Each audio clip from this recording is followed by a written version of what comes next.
शेगाव जाणारी दिंडीचे झाले धाडमध्ये आगमन. एवढा माहोल जर पाहिजे असेल तर आपला ब्लॉग शेवटपर्यंत नक्की बघा.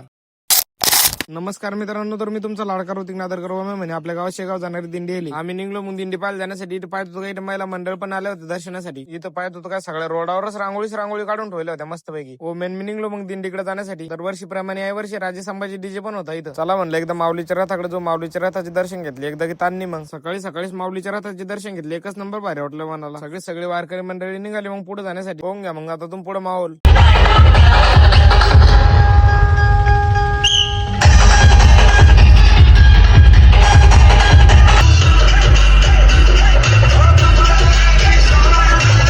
बाबा तर इतके भारी नाचत होते तिने मला असं वाटलं एका मिनिटासाठी बाबा डायरेक्ट पतंग सोडवले काय. नंतर मला माहित पडलं बाबा पतंग नाही उडवले, बाबा तर नाचू राहिले असे. बाकी सगळं जो होते बाबा कसे नाचत होते कमेंट करून नक्की सांगा. आली चौकामध्ये दिंडी, चौकामध्ये फटाके फुटून मस्तपैकी स्वागत झाले. छत्रपती शिवाजी महाराज चौकामध्ये दिंडी आली तर अजूनच पब्लिक वाढली. पब्लिक पाहू शकतो तुम्ही. मग आता किती दिंडीतली सोडूनच धाडशीच मोठे जण इथं, कारण हा जल्लोष फक्त एका वर्षानंतरच पाहायला भेटतो. आता 3 जण तर काही भारी नाचत होते भाऊ.